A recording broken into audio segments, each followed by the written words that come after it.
Welcome, everyone, to the Baumer Lecture series. My name is Ashley Bigham. I'm an assistant professor at the School of Architecture at the Knowlton School, and it's my privilege to introduce tonight's speaker, Keith Krumwiede.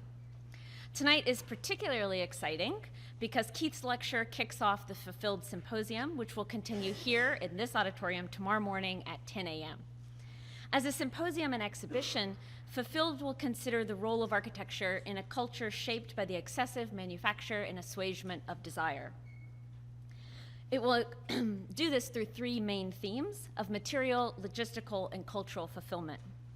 Immediately following this lecture tonight, we invite everyone to join us in the Banvard Gallery for a reception for the exhibition, which is accompanying the symposium, and there will be food catered by IKEA, in case you're interested. Fingers crossed, everybody. In addition to being a designer and writer, Keith is the Dean of Architecture at the California College of the Arts. He's previously taught at UC Berkeley, MIT, the New Jersey Institute of Technology, where he served as Director of Graduate Architecture Programs, Yale University, where he served as Assistant Dean for the School of Architecture, Rice University, and the Otis College of Art and Design.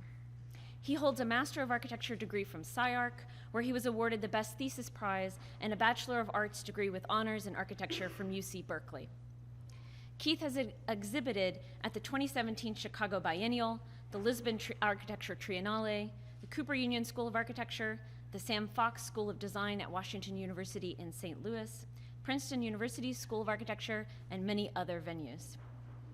In 2018, he was a Rome Prize Fellow in Architecture at the American Academy in Rome, where he completed his project entitled A Pattern Book of Houses for a World After the End of Work, in which he investigated origins of the suburban house on the Italian peninsula. At a symposium on fulfillment and desire, I could think of no better way to begin than with this lecture. Keith's book, Atlas of Another America, published in 2016, beautifully describes a generation of American longing, a long elegy to the American dream, a dream which is perhaps the epitome of a constructed American desire. A work of architectural satire, the book exposes America's collective vices, our love of image over content, and our maniacal tendency to conform. His book beautifully illustrates the 36 estates of Freedom Land with names like Levittown the Younger, Smiley's Acres, and supermodel homes. Where many writers express the failure of the American dream as the dire result of a current financial, climate, or social crisis, I would argue that Keith's unique ability to approach serious issues with humor and irony increased their potency within the discipline. But to see this work only as a work of satire might also miss the point. Keith at his core is a designer, and designers are known to leave traces of optimism.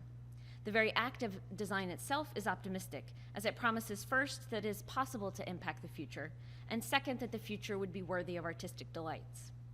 This is what sets Keith apart. His designs are powerful enough to be both satirical and sincere. Keith has not given up on dreams altogether, but asks for a new collective dream to emerge. Maybe, we'll see. You're laughing. With that in mind, Keith's work will act as a foundation for tomorrow's symposium, and please join me in welcoming Keith Krumwiede. There's no way that I can live up to that, but I haven't given up on dreams, so that part was true. I did not complete what I actually said I was going to complete at the American Academy. That's what I told them I was going to do. I did something else entirely, which is not uncommon.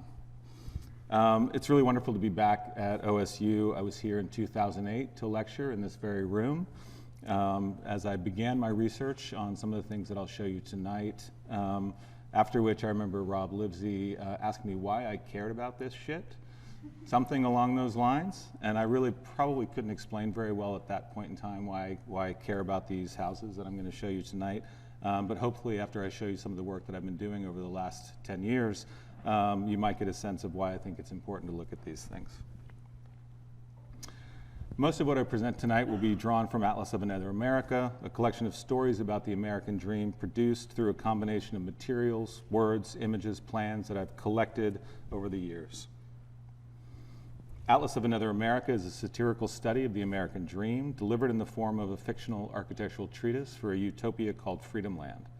It's a critique of both American culture, reflecting on the choices we've made and the choices we might have made, and of architecture culture mocking its hubris and its often complicit relationship to power and privilege. The book is modeled on historical architectural treatises and pattern books from the past, which were a popular means of disseminating and promoting architectural ideas and significantly architectural practices in the 17th and 18th centuries. These books flourished in England with the rise of Enlightenment thinking and continued to be popular both in England and the US throughout the 19th century, alongside the rise of industrial capitalism. The origins of these books are, of course, in Palladio's I Quattro Libri in 1570, which was widely reprinted and distributed throughout the 17th and 18th centuries, most frequently in England. On the left, we have the frontispiece from Palladio's publication, and on the right, Colin Campbell's English version of 1728, reworked to include a bust of Palladio in the broken pediment at the top. As can be seen in these two engravings, the frontispieces in an architectural treatise or in their later progeny, architectural pattern books, were used to set the tone for the work that followed, situating it in relation to great models from history and presenting the tools of the architectural trade by which it was produced. Often the frontispiece was also used to set the scene for the work that followed, as we see here in William Wright's amazing and slightly perverse Grotesque Architecture or Rural Amusement of 1790, a book of designs for outbuildings and follies with which an English gentleman could adorn his estate. Similarly, in Atlas of Another America, the frontispiece is used to claim a place for freedom land in the early idealized conception of North America as an untamed nature soon to be subjected to the great American conceit of manifest destiny. But before I present Freedom Land, I'd like to begin with some stories from the appendix to better situate the ideas and methods and histories guiding the work to reveal the materials from which Freedom Land was built. And you'll have to forgive me, I'm going to read quite a bit tonight, but there's going to always be like lots of what I think are really amazing plans to look at, but you might think are just shitty suburban houses. So, Six Typical Plans is an analysis of the houses, specifically the plans of America's largest commercial home builders. These plans are the primary building blocks of Freedom Land, and if you'll forgive me, I'd like to read from this piece. The suburban single-family house, more than any other object, is the primary symbol of success in America. It's the preeminent representation of its owner's aspirations. It functions to construct individual identity and register personal achievement. To own a home is to live the dream. American home builders have long capitalized on this equation, which binds the house as an object to the dream as a concept. These house products, the primary building blocks of the contemporary suburban metropolis, are carefully calibrated weapons of commerce that connect with and simultaneously create the domestic expectations of consumers. While we might be reluctant to categorize these products as architecture, to dismiss them out of hand is to disconnect architecture from the live current of contemporary culture. The individual plan, as used in the marketing materials of home builders, maps out an idea of domestic fulfillment, of a possible lifestyle for the prospective homebuyer. Many plans, when analyzed critically, offer evidence of an underlying set of 6 distinct plan types that form the core of the home builder's arsenal and allow them to deliver different levels of design to a diverse array of home buyers. 2 of these types, the four-square and the laminar, which you can see on the left in the slide, are essentially variations of long-used production house types. The other 4 types, the cellular, bisected, nuclear, and branching, all betray some relationship to the simpler four-square and laminar organizational techniques and offer evidence of the builder's carefully considered reorganizations and amplifications of familiar domestic arrangements. These primary organizational arrangements are complemented by the knowing use of an array of design techniques, including the thickening of surfaces, the exploitation of diagonal lines of sight and movement, the scenographic layering of space, and the deployment of distinct room shapes and profiles. They're essentially they're sweeping the history of architecture and picking up anything that allows them to create distinction. Thus, while only 6 basic types define the canon of the contemporary American production house, an innumerable number of variations or models allow that house to be marketed as a customized product, providing a sense of distinct luxury to each buyer regardless of income level. And so quickly, I'll just show you. So most of these, like all the slides in this format are from the book. So it's a very short little analytical piece, and then I go through and present 5 cases of each type. So here you have the four-square. All these plans are at the same scale. So, you know, if you go from the upper left to the bottom right, you can see the kind of just wide swing of scale and size distributed across the suburban landscape. Here's the laminar, the cellular, Cellular, you can, for me, it was like, these were the houses I actually couldn't squeeze into any of the other 5 types. They're kind of just like cancerous agglomerations of rooms. The nuclear, which I have a hard time like not thinking of George Bush saying nuclear. The bisected, which is pretty familiar to us, particularly the middle one here. I can't read on the screen. It's a Toll Brothers, the Mirador, a kind of Palladian arrangement. And then the branching plan, which I think is one of the most sophisticated, really exploiting just the simple exploitation of the diagonal line to give a sense of greater scale and size to a relatively simple arrangement. These houses, these typical plans, are everywhere in some form or another. There are nuclear versions in the deserts of the Southwest, bisected versions roaming the edges of cities from New York to Atlanta to Columbus, branching plans reproducing and running wild across the prairies of Texas and the forest of the Southeast. Ignoring them won't make them go away, and ignoring the desires that they engender and serve won't make them go away either. In Atlas of Another America, I decided to take the houses seriously, if sometimes comically, and to make demands of them. What other stories could these houses tell? What are their limits? But in working on the houses, or should I say working with the houses, I felt that it was necessary not just to understand the houses as we see them today, but to also understand how we got here. Where does the Bellwind come from? Toll Brothers are my favorite builders, by the way. In order to answer that question, I look back to the architectural treatises and pattern books of the past, back to the Palladio, father or better patron saint of the suburban ideal that still haunts American and residential design logics and development patterns. Palladio's 4 books provide the model for many domestic pattern books in England in the 18th century, like this one by William Halfpenny in 1749. And his designs provided the model for the houses that populated the pages of these books, although not as expertly delivered. And increasingly, with the rise of Enlightenment conceptions of self, the private dwelling became, in John Archer's term, a medium through which to construct identity and anchor oneself in space. In short, the house becomes a path to fulfillment. To wit, Henry Wotton, writing in 1624 in The Elements of Architecture, describes the house as follows. Every man's proper mansion house and home is the theater of his hospitality, the seat of his self-fruition, the comfortablest part of his own life, the noblest of his son's inheritance, a kind of private princedom, nay, to the possessors thereof, an epitome of the whole world. In England, the pattern book sought to distribute the promise of the rural house to all classes of people, the gentleman, but also the farmer and the peasant. And where formerly the house stood alone on the white page of a book, like Palladio's villas, increasingly it came to be rendered in an idealized rural or natural landscape. Its own little Eden, or rural agrarian paradise.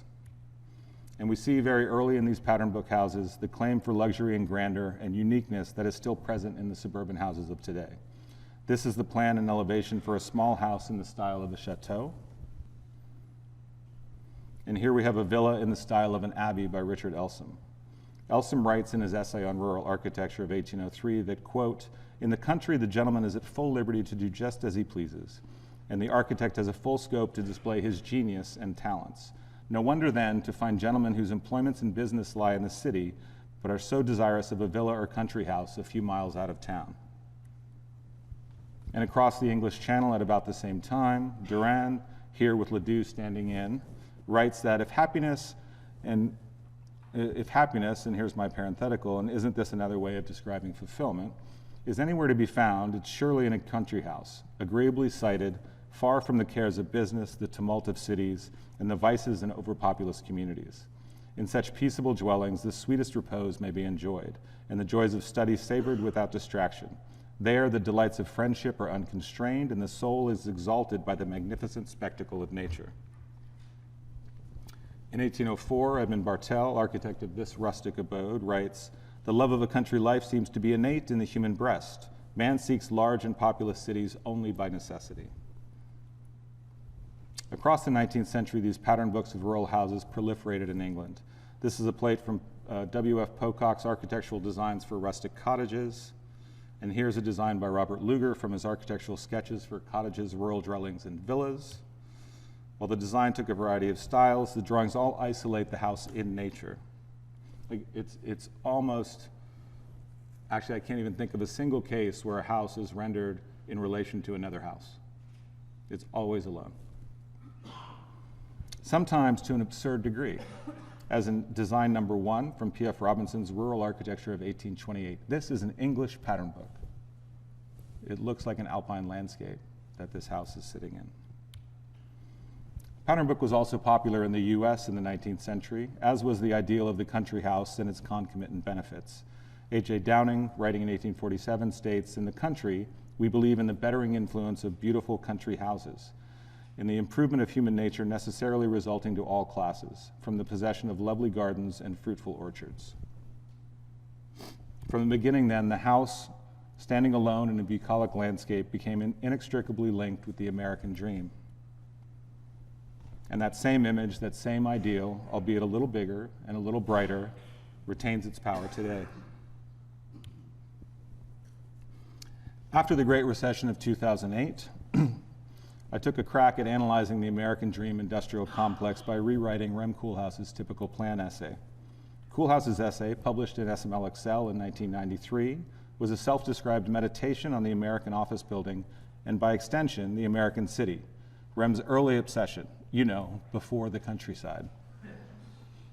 Atypical Plans, my post-recession revision, shifts the focus to the American house and, by extension, the not city as we typically understand it. As I flip through these spreads, you'll see on the left a series of contemporary house plans, all at the same scale, from some of the largest American builders. These are the plans from which Freedom Land was built. On the right, I've edited Koolhaas's original text, redacting passages and inserting text to change the subject and reframe the argument. You'll forgive me, I hope, as I read the text in full, but it will give you a chance to become familiar with the plans. One thing maybe preface before I reading, and this is, I was going to say this is a slog. It's not. It's a joyous celebration. But Rem makes the case in Typical Plan that the office building is the great achievement, sort of the Chicago frame, the office building, great achievement of American architecture.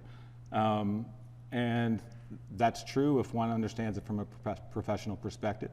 But if we look at sheer numbers, the single-family house could be argued to be the great achievement just in its ubiquity of American building production.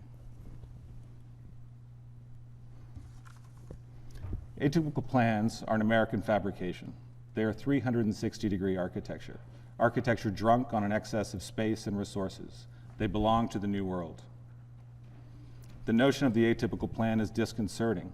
It's the beginning and the end of architectural history, which is nothing but the hysterical fetishization of the prototypical plan. Atypical plans are fragments of an acknowledged utopia, promises of a glorious architectural past and a post-architectural future. From the mid-19th century to the early 21st century, there's an American century and a half in which atypical plans developed from the English country house, with its ruthless creation of luxurious domestic spaces of retreat through the sheer multiplication of rooms, via early masterpieces of accumulation of space like the Alden House of 1880, to Charles Moore's Klotz House of 1969 and Robert A.M. Stern's Westchester House of 1974. Together, they represent evidence of the discovery and subsequent mastery of a new, soon-to-be endlessly multiplied and publicly traded architecture. The ambition of atypical plans is to create new territories for the pleasurable and profitable unfolding of old processes.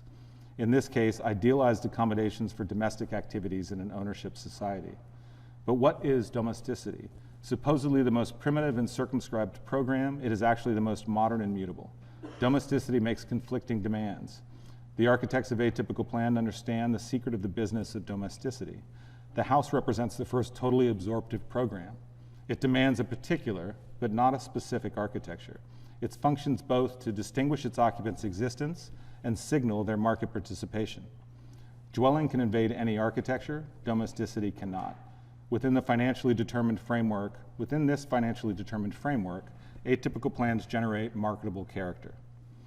Vincent Scully, one of its greatest chroniclers, defined the atypical plan and the dreams attached to it with bravura. Quote, "The massing has now become complex and voluminous. The interior around its great fireplace is no longer a colonial box, but a varied landscape of its own. It opens up at several levels and pushes out to the porches, green-shadowed pavilions of permissive relaxation, of summer stock assignations among the cane chairs and the gliders, middle-class heaven. synonymous with novels. Atypical plans provide multiple physical and financial platforms for the demise of 20th century market democracy. Atypical plans are architecture of the not simply rectilinear. Any accumulation of shapes can make them atypical, even squares.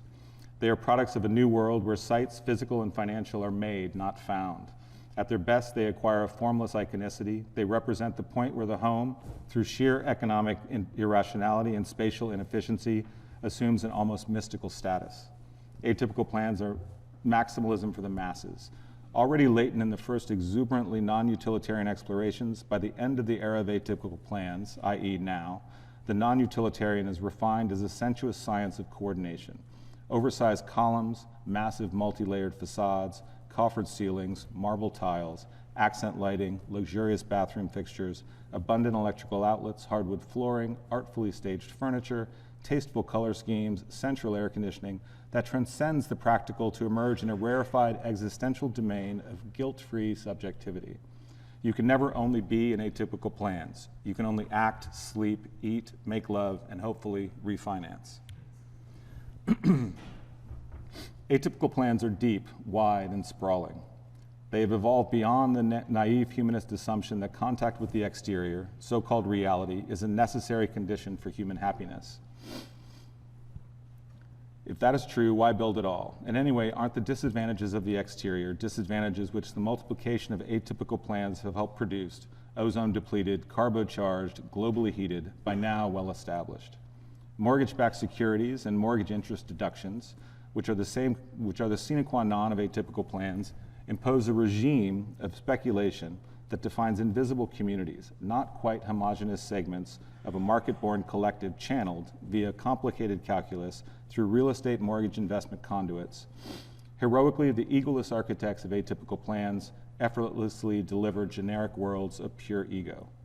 Atypical plans are American. There are no equivalents in any other culture. They are the residue of modern capitalism itself. In the ever-increasing dimension from income to debt, the hidden potential of credit, they proclaim the superiority of the luxury of the artificial to the poverty of the real, which remains, whether admitted or not, the true credo of American civilization, the source of its universal attraction.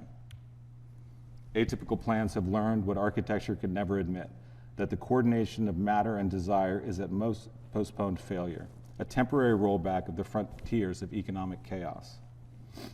Atypical plans are not gridded, not absolute. Their rambling inelegance runs counter to European platonics, a moralistic system to measure misfit and thus create unhappiness. On the contrary, through the development of an anti-ideological device, a metaphysics of slack that gives an aura of dignified authority to even the most severely conflicted formal and stylistic coexistences, they bestow the appearance of a decorous conquest on the essentially messy, reasserting formality from the most compromised givens. Atypical plans are not neutral. They are strangely anonymous. They are places of isolated worship, more voluminous than Baroque churches. They provide infinitely greater space per congregant. They are private 20th century chapels with a shared doctrine of ever-increasing equity. Although the dominant emphasis of atypical plans is on representation, there is plumbing, elaborately deployed. Rather than deny those residual features that make humans animals still, atypical plans celebrate every bowel movement, every bath. Ingenious architectural arrangements of miniature symmetries and coordinated sightlines organize the visual traffic, creating exalted realms out of the normally impure zones of the typical atypical plan. These spaces, master baths and kitchens, are the highly visible sanctuaries for all those primitive aspects upon whose inclusion the correct unfolding of the business of domesticity depends. Atypical plans are to the resident what the stage set is to the actor. Their familiarity facilitates performance, event, exchange, appearance, disappearance, failure, success. Atypical plans are relentlessly ennobling background. Atypical plans demand repetition. Each instance is the nth plan. To be atypical, there must be many. And articulated indeterminacy. To be atypical, each must be conspicuously undefined. They require the presence of many other somewhat similar plans, but at the same time suggest that each plan is unique and that their exact number is of no importance. Atypical plans times n equals a suburban metropolis, Hardly a reason to study architecture, but perhaps a reason to study economics. Houses strung together by roads of incomprehensible smoothness and equations of incomprehensible complexity, each discrete welcome mat and Wall Street transaction, part of a never-ending addition.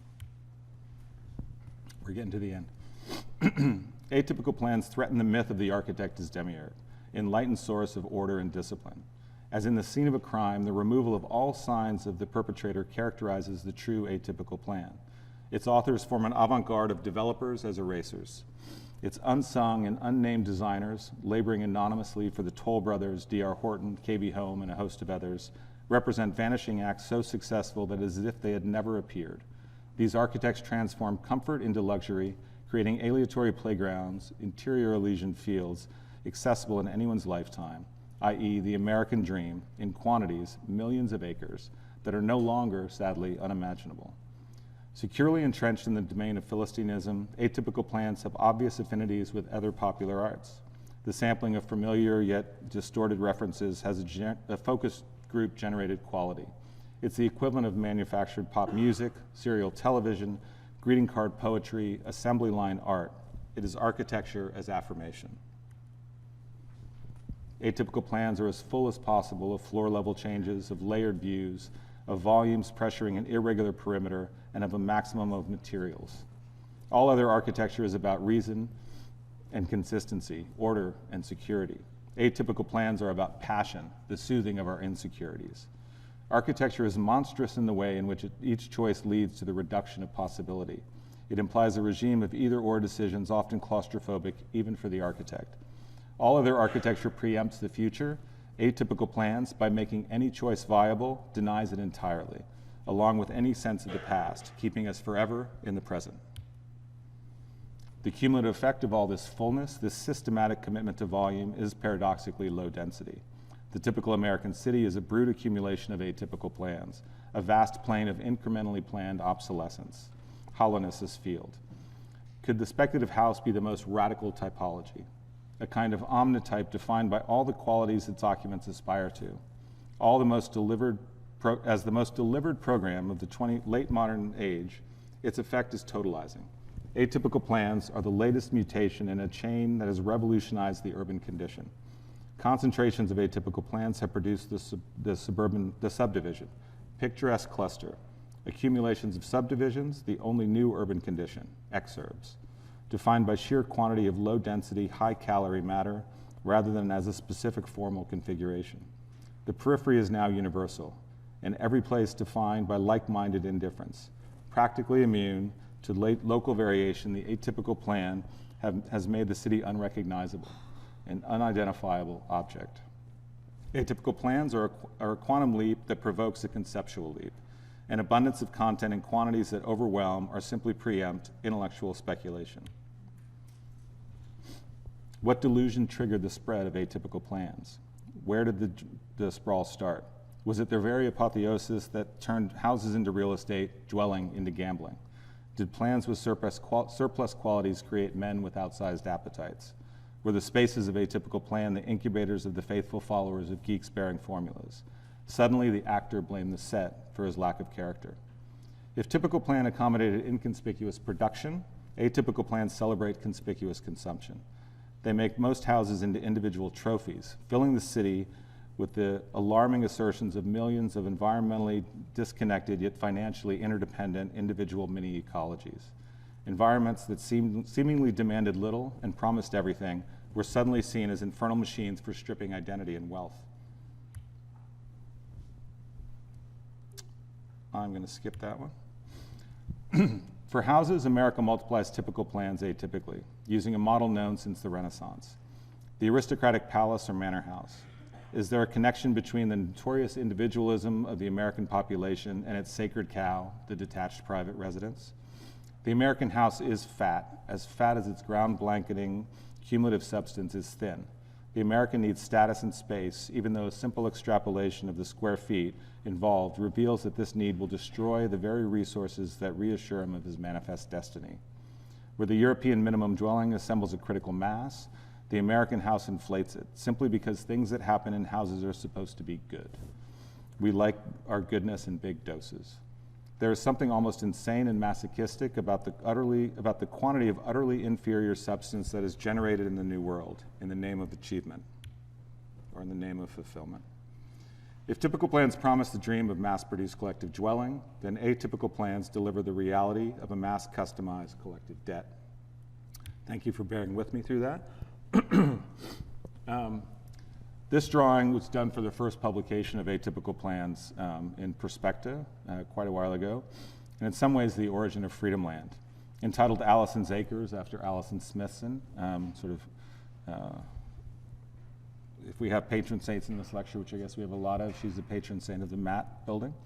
It's a study of a Matt subdivision composed exclusively with houses sampled from the plan catalogs of some of America's largest builders, in which the hidden and generally unacknowledged interdependencies that bind American houses together, things like gas subsidies, mortgage-backed securities, all the hidden mechanisms that actually make us truly collective, even though we don't want to acknowledge it, are made manifest in the overall arrangements of the houses. So basically all the houses are connected. The only rule that I followed was that the garage doors needed to be accessible. So there are front doors that face other front doors, but it produces a kind of continuous chain of dwelling. Before moving on to Freedom Land, I'd like to look back at some historical examples of how we might live together of collective dwelling that are worth considering. So if there was the earlier history of the house, hidden within that, there are also histories of proposals about actually how we might come together rather than standing apart in our own little Edens. In an early architectural treatise published before Palladio's 4 books, another model of the house as an aggregate of dwellings was put forward. In 1559, Jacques-André de Cerceau published the first volume of his Livre d'Architecture, which, much in the manner of the later pattern books of the 18th century, provided designs of dwellings for people of all classes. While each is essentially presented as a single house or chateau, the designs themselves are composed of independent pavilions held together by strong geometries and linked by courts, arcades, and broad passages. Here's another example. The house composed of pavilions, ordered geometrically and bound together by arcades, courts, and passages, here under the guidance, it seems, of Palladio, but I believe also Cerceau, is also a technique used by Ledoux, as we see here in A House for a Father and 3 Children. But here in the Cenobi, likely designed in the 1780s, it takes on a true collectivist ambition. Ledoux describes it as follows. 16 families lived together in the calm of the woods. They each had a complete apartment, all the needs of an isolated life, vegetable gardens, often for useful and medicinal plants, orchards, meadows, cultivated fields, often reserved for pastures, vineyards, wine presses, services, the communal salon, the dining room. All the accessories that ensure comfort and convenience were brought together. The heads of the family governed by trust. Good example and feelings of piety propagated the lessons of wisdom more than any school of morality. Religion attached them to the laws of the country. They found in its consoling exercise a sweet and tranquil life. Surrounded by all its virtues, they had no idea of evil. That's all Ledoux writing, by the way. And closer to home in the United States, there were throughout the 19th century and into the first years of the 20th ideas, proposals, experiments aimed at finding alternatives to the suburban ideal. The French social theorist Charles Fourier was a major influence on many of these American experiments. In 1843, Albert Brisbane, one of his American disciples, wrote, quote, "The laws of association discovered by Fourier is the social destiny of man. It's the true and natural system of society and will, when established upon earth, secure to him that happiness for which he has long sought in vain. An association is an assemblage of persons united voluntarily for the purpose of directing their efforts, energies, and talents in the best way for the happiness and elevation of the whole." Madame Gatti de Gaumond, here's another view of a phalansterie. Another of Fourier's followers wrote in 1841 that, quote, "When the earth shall be covered with phalanxes, the poorest will then enjoy 800,000 palaces, much more agreeable than those of Paris or Rome." And looking a little more carefully at the traditional residential pattern books, one sees that the idea of several houses grouped together has been studied by several of the architects of the rural and suburban ideal. So these are just a couple of examples of, in fact, like multi-unit homes from the same books that I was showing before. So here's James Peacock, designed for a pinwheeling 4-family home. Joseph Gandy's cluster of workers' cottages. Gandy, if you may remember, is John Soane's renderer, for lack of a better word, and designs by P.F. Robinson for collective dwellings, both grand and somewhat more modest. And of course, we have Robert Owen's magnificent palace as envisioned for New Harmony. There were many American proposals for model settlements and societies, and many books published describing them in detail. In 1915, Henry Ulrich of Omaha, Nebraska, published his book, Modern Paradise, an outline or story of how some of the cultured people will probably live, work, and organize in the near future. In it, he writes that, quote, "No palace of any king was ever so grand, so healthful, so convenient, and so elevating to the life and character of its occupants as the cooperative mansion." That's the cooperative mansion, which is, doesn't quite live up to the language, but you get the idea. What's really amazing about this book, though, it's in the text, it outlines, for the time, a radically equal society. There were no gender roles as related to the labor required to sustain the community were, in fact, like explicitly spoken against. That everyone all roles were available to any member of the community. Like many of the books of this period, it also had like shared child rearing, so it really decoupled labor from sex and gender, which is pretty radical. And it's happening in Nebraska that this is being put forward. And there are many other books like this. Of course, though, this is what we mostly know about these experiments. So I'm just going to read this sign, which I think is pretty great. The Fourier system, so the Lagrange Phalanx. The Fourier system of communal living was attempted here between 1843 and 1848. Approximately 35 families lived by rules established in councils of industry, commerce, justice, and education. Their, quote, new social order was a failure. It's kind of a, American take on the whole attempt. Still, I don't think that these ambitions for some type of more conscious understanding of our interdependence as people and as citizens and the search they represent for alternative forms of association is something we should consign to the dustbin of history. And so we come again to the birds and to the main story of Atlas of Another America, Freedom Land, in which the object in view is to unite in a better manner than has hitherto been done, and with a taste founded in our very nature with economy and utility, American homes, so as to combine architectural fitness with picturesque effect, in the service of building communities connected to our noble past and prepared for an uncertain future. So I've sort of slipped into character as the crazy architect that's designed this thing. I should have a wardrobe change, but I don't have the resources for such thing. So I'm going to read again a little bit from the Discourse of Freedom Land as I take you through the project. But you get a sense here. So Freedom Land is basically all of the United States that was gridded as part of the Land Ordinance of 1785. So you're in Freedom Land now. Having been required by the times to draw up a detailed plan for the general improvement of American housing in the aftermath of the great financial crisis and its effect upon our collective confidence and in the correctness of our living patterns, I humbly submit the following proposal for Freedom Land. You must suppose a level, dry, and fruitful tract of land in some fine plain or valley, that having been surveyed as part of the great parceling of America according to the method set forth in the Land Ordinance of 1785, is continuously gridded into square townships of 6 miles per side, each containing 36 1-square-mile sections of 640 acres. The grid, the framework for Thomas Jefferson's vision of a rural democratic society of citizen farmers, but also a great game board of rampant real estate speculation, provides the underlying structure for Freedom Land, a new settlement model that reconciles resurgent dreams for an agrarian urbanism with long habituated domestic appetites. It now being fully established by learned persons and increasingly acknowledged by lay persons that our current settlement patterns are both unlovely and unsustainable.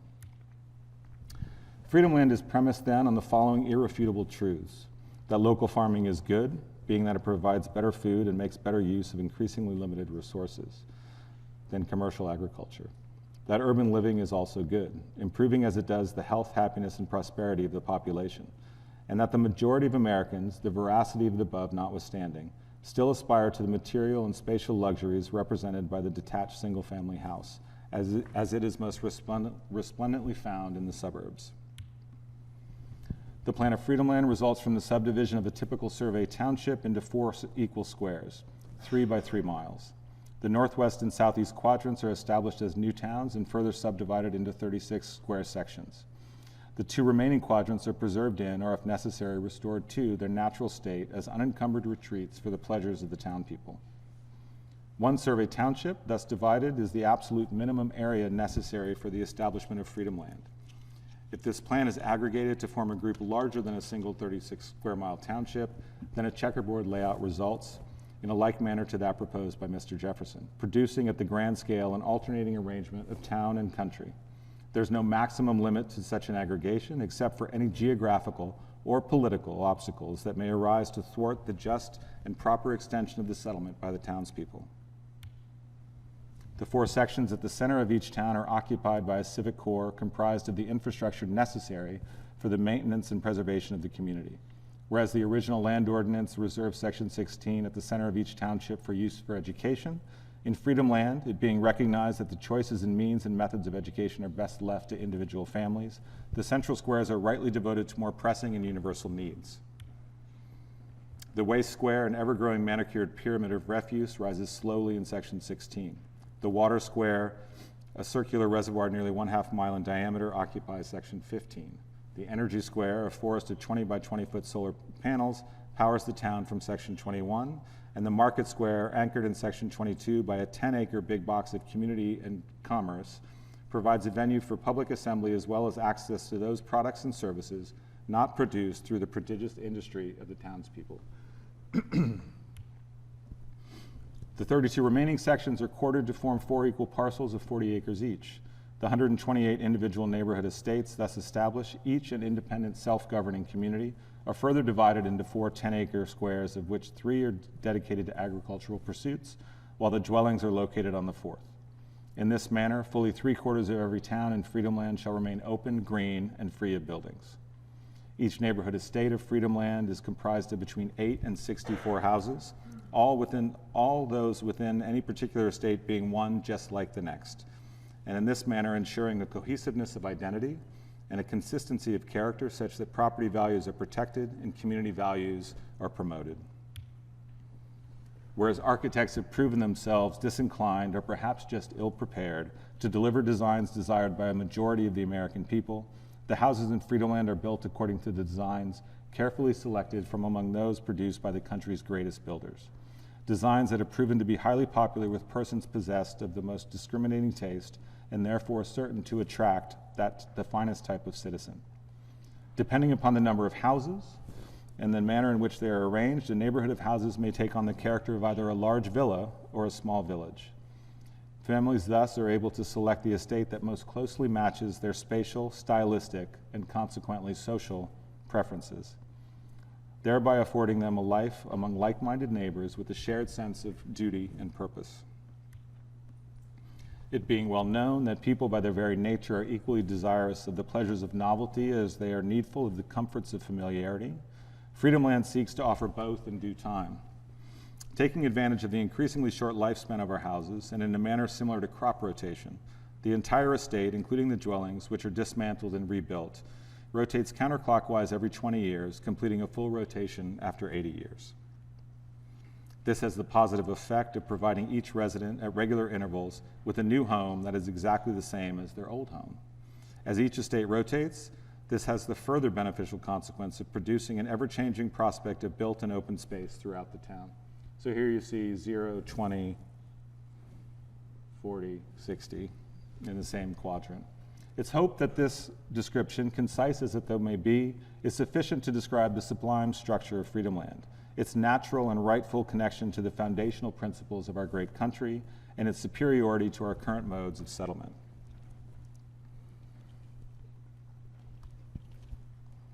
So now I'll just take you on a quick tour through Freedomland. The book, Todd's flipping through the book right here, has a lot of plan drawings and then some views of what life might be like in Freedomland. And the views, as you can tell from the previous images, basically I'm collaging in renderings from home builders into these mostly historical landscape paintings, sometimes not landscape paintings, using paintings where the copyright is no longer active, so I wouldn't get in trouble. My publishers were really made me stick to that. But the paintings were a way to actually sort of imagine, so Freedomland itself is clearly satirical, trying to take up the sort of Jeffersonian ideas and Hamiltonian ideas, and we want to be close, but we want to have space, all these conflicting desires, and like how do you roll those up into a proposal? And the language, the material I just read is sort of probing that, those conflicting ambitions. The images are used to sort of try to map in a kind of the ideal and then the reality that might begin to take place as it does in any society or any scheme, any utopia of a kind of, let's say, a kind of disenchantment with what this scheme brings forward. But so here we begin rather sweetly, I think. A traveler approaches Elysian fields on the edge of Freedomland. And then, labor, people hard at work building their community, one of Freedomland's citizen farmers working their estate at Smiley's Acres. Sometimes things get a little weird in Freedomland. These estates are really easily also converted into kind of, cult compounds. So we have an awkward moment at Platz der Pope. Family takes a voluntary stroll near Exodus Landing. At Shadrach Woods, Mr. and Mrs. Andrews relax with their dog and his gun, while a romance begins at Blythedale Hall. The shepherd tends to her flock, but there's a labor dispute at the Palace of Dombey. And while a crowd gathers at Fourier Forest, maybe revolution is at hand. And workers mow the fields at Chateau. The very self-satisfied architects of Freedomland survey their creation from Parallelogram Park. In 2017, I was invited to exhibit Freedomland at the Chicago Architecture Biennial. Rather than present the drawings, I made a wallpaper, The Monuments of Another America, depicting life in and around the estates of Freedomland, modeled on Xavier Mater's 1814 scenic wallpaper, The Monuments of Paris. The other reason I decided to make a wallpaper is they gave me a really narrow corridor that was 60 feet long and like 8 feet wide. So after I got over being like sad about having this hallway, I figured I'd make good use of it. And so this is just a video of the wallpaper. So I guess twice as high as it would have been in place. So essentially what you're looking at is just a kind of elevation of Freedomland. Imagine, I guess, in some ways that you're sort of looking across the Mississippi maybe at Freedomland unfolding in front of you.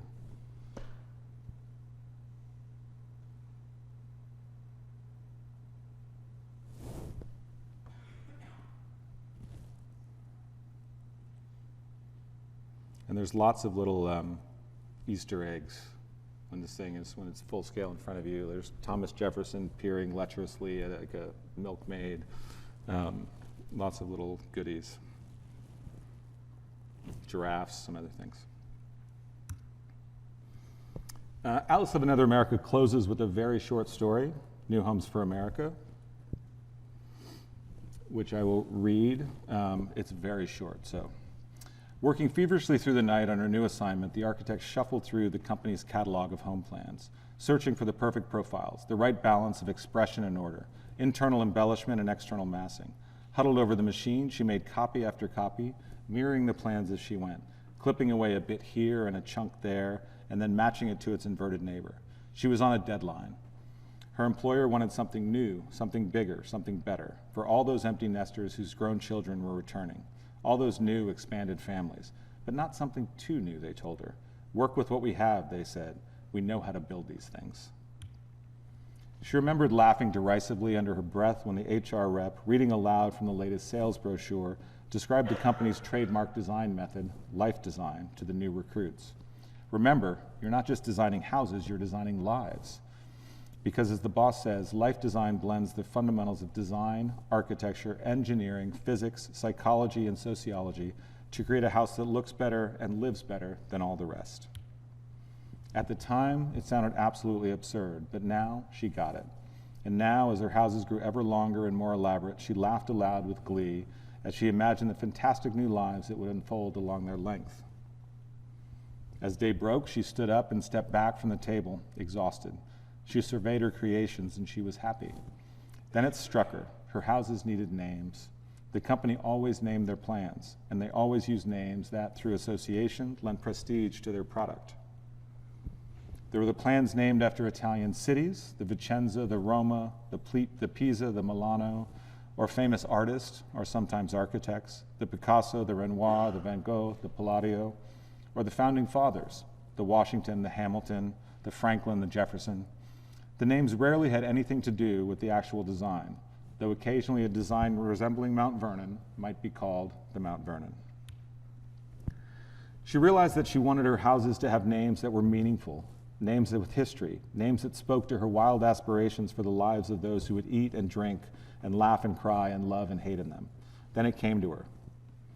At the meeting later that morning, she presented the fruits of her labors, the Owen, the Fourier, the Buckingham, and the Ledoux. She could tell by the look on her boss's face that she wasn't going to be around much longer. New Homes for America is a work of architectural fiction, obviously. Maybe one could call it a work of fictional analysis. In the project, the underlying logic of a single-family house is upended as house connects to house in unexpected but not inconceivable ways. The precision used in the drawings aims to foreground the strange possibility that this fiction might in fact come to pass. In this regard, New Homes for America questions not only how we live now, but more importantly, how we might transform that way of living going forward. The key operation, the multiplication of single units into larger collective wholes, upends the conventional rules of the suburban house. The underlying logics we see in 6 typical plans run amok in houses like the Owen. The result is an emergence of spaces of shared living along and across the newly expansive interior as the legible boundaries between individual dwellings dissolve. Though seemingly inconceivable in the existing context of American patterns of inhabitation, the design suggests that other domestic futures, other forms of fulfillment might be hidden in plain sight, masked by familiar suburban forms that we are so quick to dismiss. So if you'll allow me, do I have a little more time, Ashley? Okay. I timed this last bit, it's like 10 minutes. Since we can't be in New York for Countryside the Future, we're here in Ohio for Fulfillment the Future, right? Which is pretty exciting. So I'll close by reading an opinion piece that I wrote for the Architect's newspaper maybe about 1.5 years ago or 2 years ago. And well, this is not the original title. If I had thought at the time, this would have been a great title for it. And it's accompanied by an ongoing project, Useless Plans for Surplus People, which is the Xeroxes I have down in the show, down the hall, that I started while I was at the American Academy, supposedly working on the origins of the suburban house in Rome. But this was more fun to do. So the images, plans, pictures, slogans that you'll see as I read don't correspond directly to the text, but they do offer a reflection on some of the ideas of the text. The plans, once again, culled and reworked from developer home plans, stage relationships between individuals as a way of thinking about how architecture might direct us toward a reflection upon our mutual interdependence. Think of them as temples of mutual human understanding. The photographs are a collection of shots I took while in Rome of churches, but also of interiors and the labor, human and machine, that makes leisure possible. And finally, the slogans are variations of signs that I saw in many churches that spoke to me of the need to see each other as partners and caregivers. Before I get into the slideshow and the reading, I'll give you a little sort of behind-the-scenes look at how these plans were made. So we start with, I don't even remember this, let's say this is a KB home. It probably is a KB home. Basically, identify this 45-degree chunk, isolate it, mirror that, and all of a sudden this thing, relatively undistinguished, takes on a kind of order that for me I was seeing actually as a kind of, and they're totally functionalist. Like I was very careful, there's no bathrooms, no kitchens ever appear in these things. There's no program per se, but they, as I'm working on them now, they stage relationships that one could imagine relationships between 2 individuals, 4 individuals, 8 individuals. It's really working on a kind of primary operations of architecture as it stages and coordinates people in relation to one another. When I'm thinking most highly about myself, which is infrequent, I imagine it's like Haydock working on the Texas houses in a way.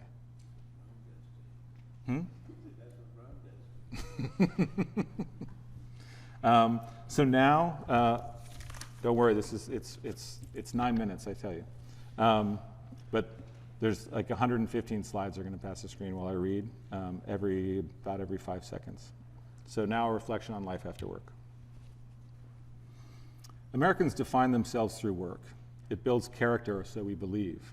The American dream is premised on individual achievement, with the promise that our labor will be rewarded and measured by the things that we collect and consume. For many, the sine qua non of that dream, our greatest collectible, is a single-family house. Of all of our products, it's the one we most rely upon to represent our aspirations and achievements.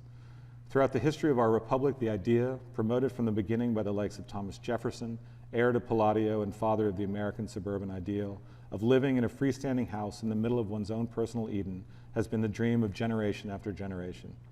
So while it was possible for Le Corbusier to say in Paris near the beginning of the last century that a house is a machine for living, from our perspective on this side of the Atlantic and on this side of the 20th century, it would be better to append that maxim, a house is a machine for living the American dream. At this point in history, this statement seems entirely self-evident, but still we are reminded by our leaders to get our piece of the dream. In promoting his vision of an ownership society in a speech at the St. Paul African Methodist Episcopal Church in Atlanta in 2002, President George Bush said, "I do believe in the American dream. Owning a home is part of that dream. It just is.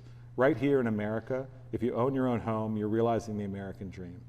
And during the early years of the new century, the economy soared as millions of wood-frame dreams sprang up across the country, enabled by an elaborate new financial calculus. But then, the magic formulas which scripted the construction and consumption of ever larger houses in ever-increasing numbers by bundling together dreams into tradable units began to fail. The dream quickly became a nightmare, as legitimating environmental, economic, and socio-political narratives that for so long sustained the endless reproduction of suburbia began to collapse. It became clear that the suburban house, rather than manifesting our achievements, masked our delusions. According to the historian John Archer, the romanticized isolation of the individual or nuclear family in a manufactured Arcadian preserve is an increasingly untenable fiction. The myth that we all stand alone, propelled by our own initiative and hard work, is part of that fiction. Suburbs and the detached single-family houses of which they are comprised reinforce it. They work to isolate and separate us, to dislocate us as individuals, detached from any larger heterogeneous collective. The common cul-de-sac is, both literally and symbolically, an end of the road, a terminus. Safely sequestered within its 4 or 8 or 16 or 32 walls, we stand apart from the crowd, reaching out through an array of devices to make contact with those who are, more or less, just like us. Space becomes less a medium in which we mix and more a barrier that insulates us from those who are unlike ourselves. And as houses balloon in size, this sense of disconnection is amplified within the walls of the house itself, with each inhabitant withdrawing to ever more far-flung and insular private realms. The social and political consequences of this withdrawal are increasingly obvious in the deterioration of civil society and the erosion of civil discourse. The further we live from each other, the less we are capable of seeing each other as people with shared dreams and struggles, and more likely we are to see an other, unlike us, whom we fear and demonize. The evidence of this is clear in the election of Donald Trump, whose campaign of intersectional xenophobia claimed the most votes in the United States suburbs, small cities, and rural areas. As our houses spread out, as the distance between us increases, we vote more myopically to protect our own perceived interest and the interest of those we see as like us, at the expense of what is arguably the greater collective good.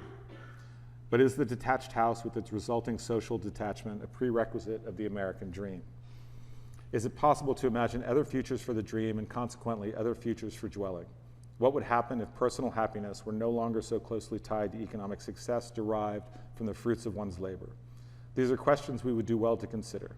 Jobs are disappearing, and while presently most of us still need and may even want to sell our labor, it's becoming clearer increasingly that with each passing day there will be only fewer buyers.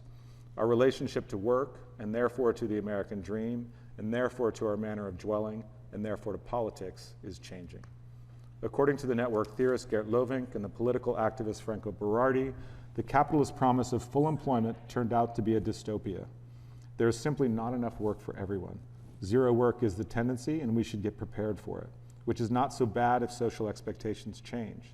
And if we accept the prospect that we'll work less and we'll have time to think about life, art, education, pleasure, love, and what have you, rather than solely about profit and growth. Our current world is built on a foundation of profit and growth. Our urbanism and the infrastructure and architecture with which it's constructed, including the tens of millions of homes spread thin across the landscape, is the result of a centuries-old economic system. And that system has consistently sought to segregate sites of labor and production from sites of dwelling. The single-family house in a suburban bedroom community along a congested commuter route is the product of a capitalist system in which we head out each day to sell our labor in an indifferent market, returning at night as night falls to replenish our energies and reclaim our identity. As the market for labor decreases in an increasingly automated world, we need to begin thinking about the consequences and benefits of a future without work, or more accurately, with far less wage-earning work.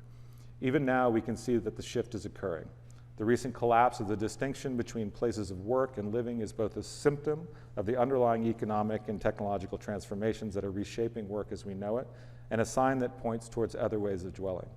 Out of necessity, in many cases desire, people are beginning to experiment with other ways of living, coming together to form new or new again types of shared live-work households.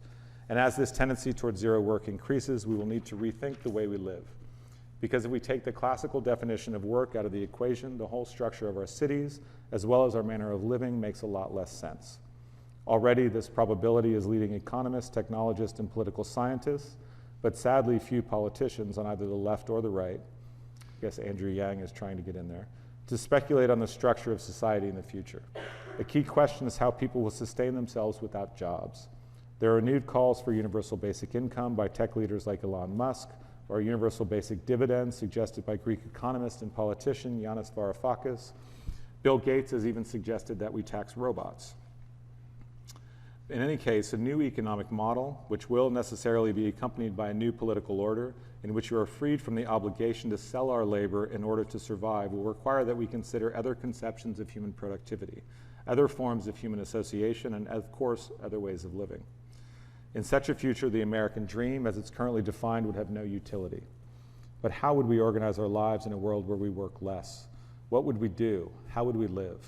In his essay, Fuck Work, the historian James Livingston points toward an answer when he asks, how would human nature change as the aristocratic privilege of leisure becomes the birthright of all?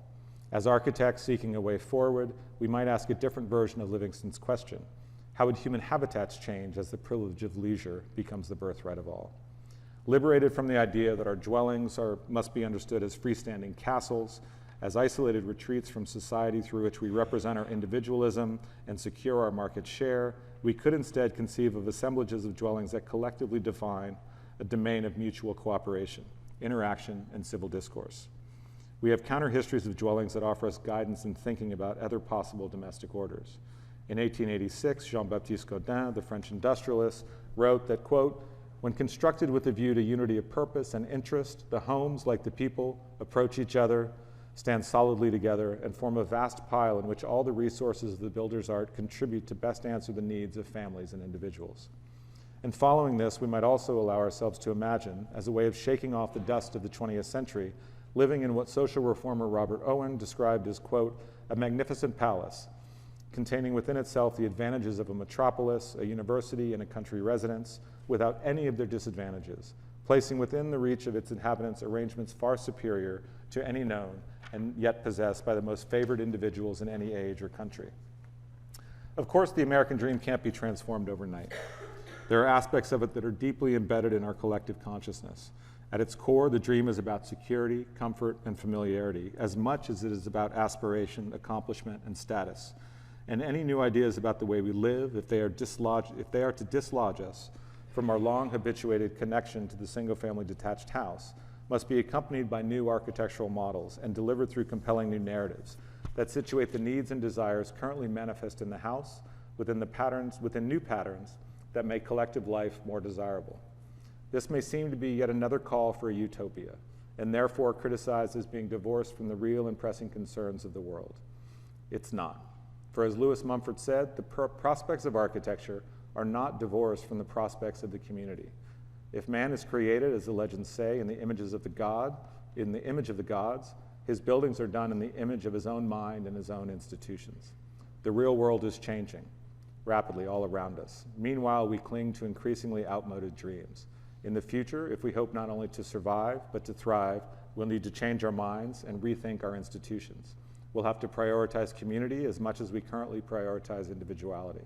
We'll have to decide to live together. We'll need new dreams. Thank you.